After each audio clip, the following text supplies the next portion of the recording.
से कह रहे हैं दशमूल टीआरएस हुकूमत के। भाईजान के चेहरे की हवाइयां उड़ी हुई हैं।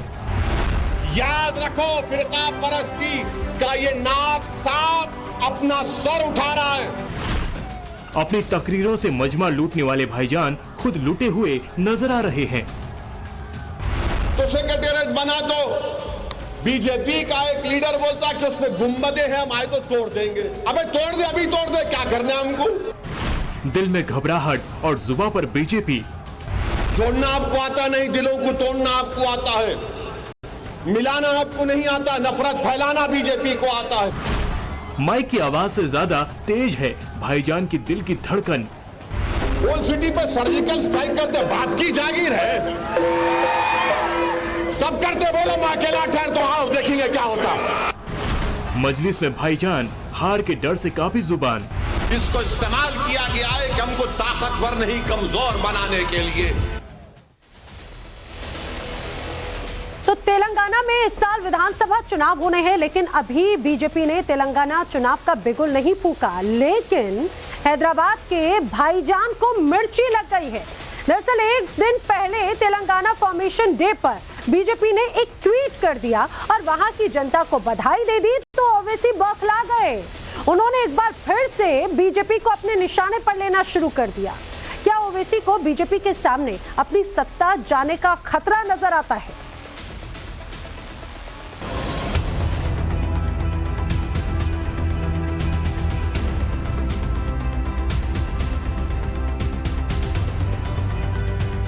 अंदाज बदल गया, तेवर बदल गए। गरजने वाले घबराने लगे, डराने वाले सहमे सहमे से नजर आ रहे हैं।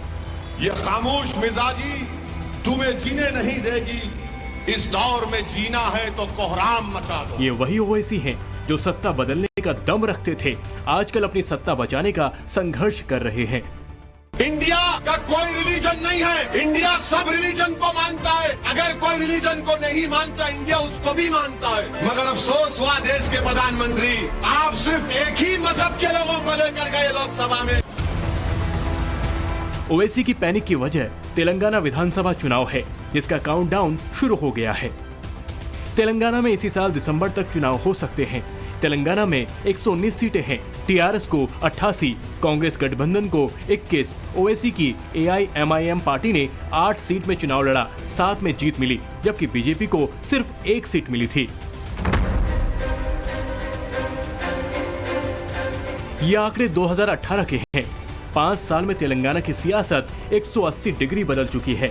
समीकरण बदल गए, गठबंधन बदल गए, और जिस बीजेपी के लिए कहा जाता था तेलंगाना में उसका भविष्य कभी भी नहीं चमकेगा।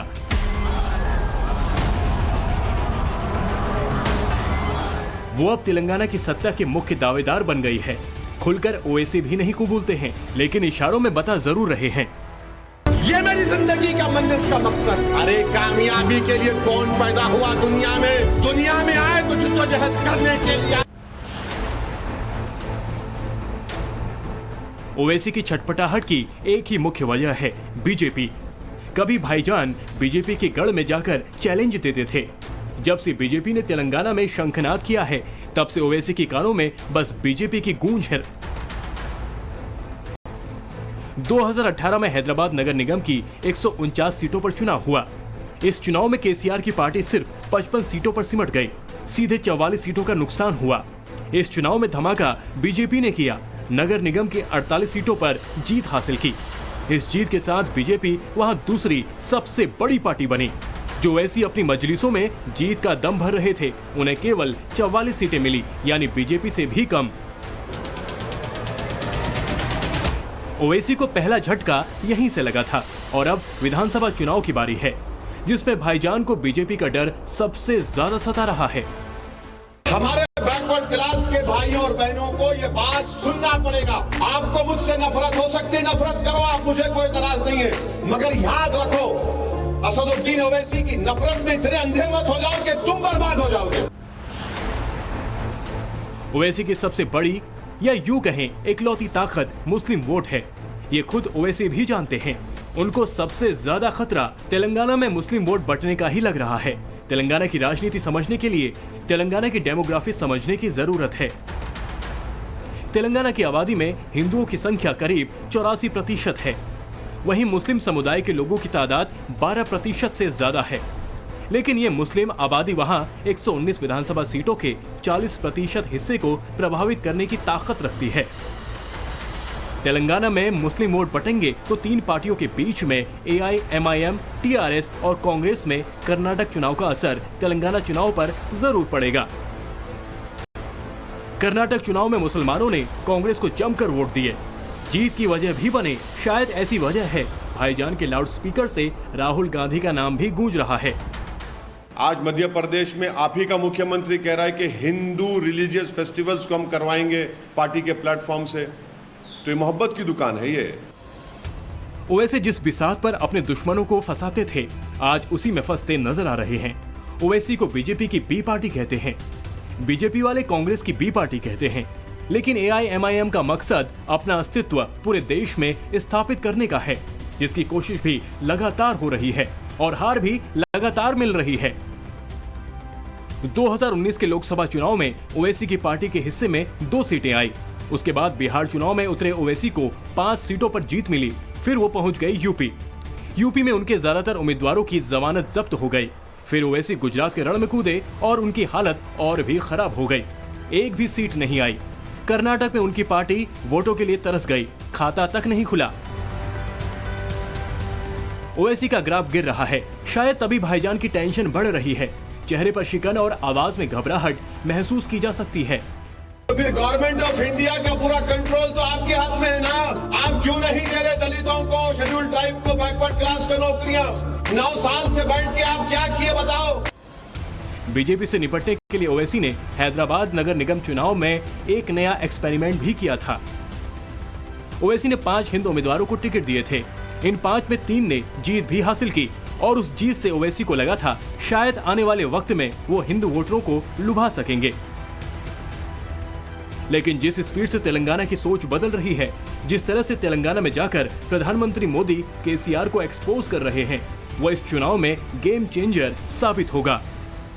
अंधविश्वास को इस प्रकार से तवज्जो देने वाले लोग तेलंगाना को, उसके भविष्य को कभी संवार नहीं सकते हैं।